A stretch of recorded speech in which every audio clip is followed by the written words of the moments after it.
We have a couple of interesting questions to discuss shortly, but I thought I'd use my few minutes to set some context. And context matters because the answers to these questions will depend on what we're trying to target with these interventions. So I would say over the past few decades, there has been a huge focus by research teams and certainly the media on cholesterol and lowering cholesterol to gain benefits. And there have been a lot of solutions proposed to that end.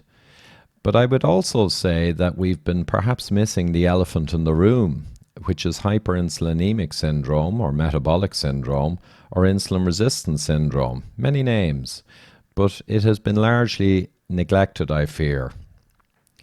So just to illustrate, I show here a recent study with a large amount of people, and over the 8 years of the study, they noted that with low LDL people versus high LDL people, there was very little change in the rate of heart disease predicted or occurred. Whereas with low triglyceride over HDL ratio versus high, we see a huge difference in the rate of heart disease seen. And one reason for that is that triglyceride over HDL ratio is a very good proxy for insulin resistance. So the people with the higher ratios will be more insulin resistant, more unhealthy, and will have higher heart disease rates. Another study not too long ago, similar thing. They saw that low LDL people versus very high LDL people, there was no real change in the risk of coronary heart disease in the following 8 years. And for the other group B, which they stratified by, which had a higher rate of heart disease, similarly between low LDL and high LDL, there was no real difference in risk. So I'll explain now what the two groups A and B were. Well, the groups were based on their total cholesterol over HDL ratio, and that's why we saw this very high prediction of future heart disease. And the higher ratio people would be more insulin resistant and would have other health issues. So it's probably really important to note also that the Q-risk calculator and all the world's algorithms to calculate risk that the doctors use, they all use the total cholesterol and HDL and the ratio. They no longer use LDL in these risk algorithms. It was dropped many years ago.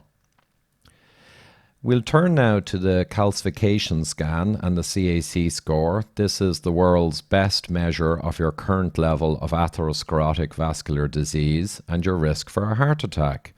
And the simple 5-minute scan, which any middle-aged, middle-risk people really should get to find out their true level of disease, measures the calcium in the coronary arteries and hence predicts the risk extremely faithfully. All the studies on calcification give the same result. A low score or zero score at middle age, a very low heart event rate in the following 10 years, not surprisingly. Also, a very high score means a very high heart attack event rate over 10 years, maybe 25 times higher than having a zero score. So this is a really important scan. But it can also tell us something about the mechanisms. Here in Heinz-Nixdorf, they had people with low calcification, very little disease, up to super high calcification, extremely high vascular disease rate. And we see that LDL really didn't tell us much about what group you were in, even between the extremes. However, blood pressure and diabetes extent in this same study were linear and dose response in predicting the very high vascular disease rates. And that's because they are largely indications of hyperinsulinemia, insulin resistance syndrome. And that's why they're so important and effective in pulling out the people with the high disease. So we have this enormous iceberg of insulin resistance syndrome in the population. Above the water, we see all of the associated diseases, and we also see some of the classic measures of the syndrome. Below the water is what's coming, and we see all these measures which indicate you are on the bad end of the spectrum of insulin resistance and can expect a lot of disease in your future. Most importantly, these people who have this problem will be carbohydrate intolerant, and a low carbohydrate diet will be a very good way to target these people. But what proportion of the population is in this bad end of the spectrum? Well, I can tell you that recent US data shows that nearly 65% of US adults over 45 are now pre-diabetic or diabetic.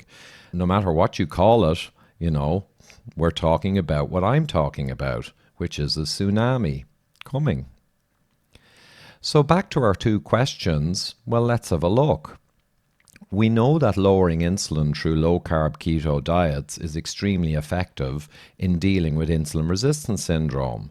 Virta's clinical trial recently with humans showed with a low-carb keto intervention over 12 months, 94% of the people lowering or eliminating their medication. And 60% of the type 2 diabetes people actually went into remission by their HbA1c levels with a low-carb keto diet. We also know from a selection of 62 randomized control trials, the highest level of evidence, that low-carb interventions massively beat low-fat interventions across all of these trials. And also I'll finish with Professor Jeff Volek's slide, and I really like it and agree with it. So low-fat diets were really intended to target achieving lower LDL, and they kind of do that a little some of the time. However, low carbohydrate diets target the elephant. They target all of these really, really important measures that are far more important in avoiding future chronic disease. And the good thing is also that the low carb diet is extremely delicious. Thank you.